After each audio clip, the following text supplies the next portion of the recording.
I've now seen, I didn't realize how many of your films. What was the moment that you decided that, because you probably could do anything, that you were going to be an actor?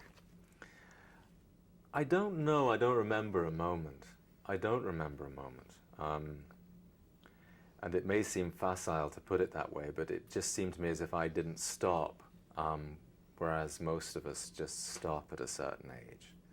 You know, kids do it, and then they put away childish things, whatever.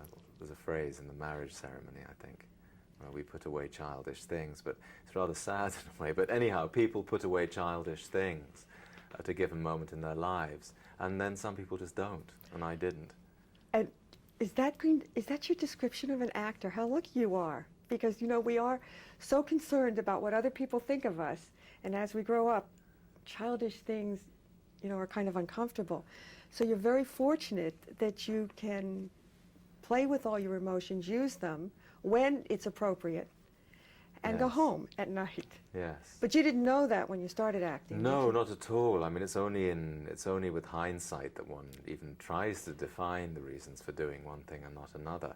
And certainly at the time, my decision was more to do with the fact that it seemed to be the only thing that I could do, you know. So it's not like there was even a choice involved.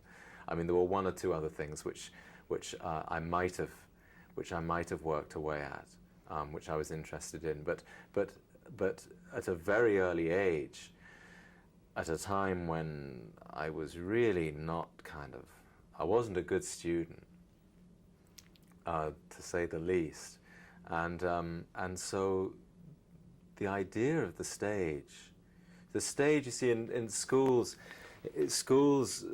especially I think boarding schools in England are places where if you don't, if you're somehow an outcast, if you're living on the edge of that very severe community,